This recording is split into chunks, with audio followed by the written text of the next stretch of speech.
Soldats, mon peuple vous reverra avec joie, et il vous suffira de dire « J'étais à la bataille d'Austerlitz » pour qu'on réponde « Voilà un brave ».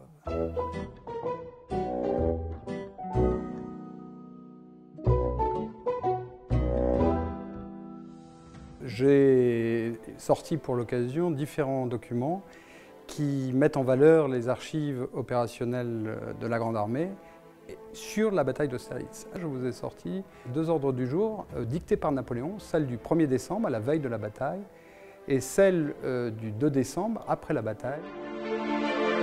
Cet ordre du jour est celui du 1er décembre 1805, dicté par Napoléon la veille de la bataille à son major général, le maréchal Berthier, et qui a pour but d'exposer aux troupes qui vont se battre le lendemain ses motivations et ses positions. Et alors, elle est importante parce qu'elle a été réécrite. Il indique « Les positions que nous occupons sont formidables, et pendant qu'ils marcheront pour attaquer nos ailes, je percerai leur centre. » Et comme ce n'est pas ce qui s'est fait réellement, il va réécrire cet ordre du jour le lendemain, et il écrira « Les positions que nous occupons sont formidables, et pendant qu'ils marcheront pour tourner ma droite, ils me présenteront le flanc. » Et donc Napoléon va réécrire cette phrase pour décrire ce qui s'est réellement passé.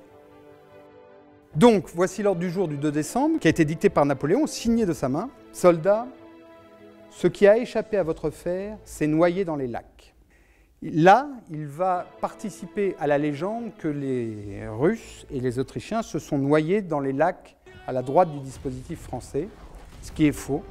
On a découvert un seul cadavre de cheval. Ces archives nous apportent donc des connaissances historiques, mais elles peuvent aussi nous faire comprendre comment s'est construite la légende, parce qu'on voit aussi avec les ordres du jour comment Napoléon peut réécrire un ordre du jour pour qu'il paraisse plus apte à la légende d'invincibilité, de grandeur de la Grande Armée.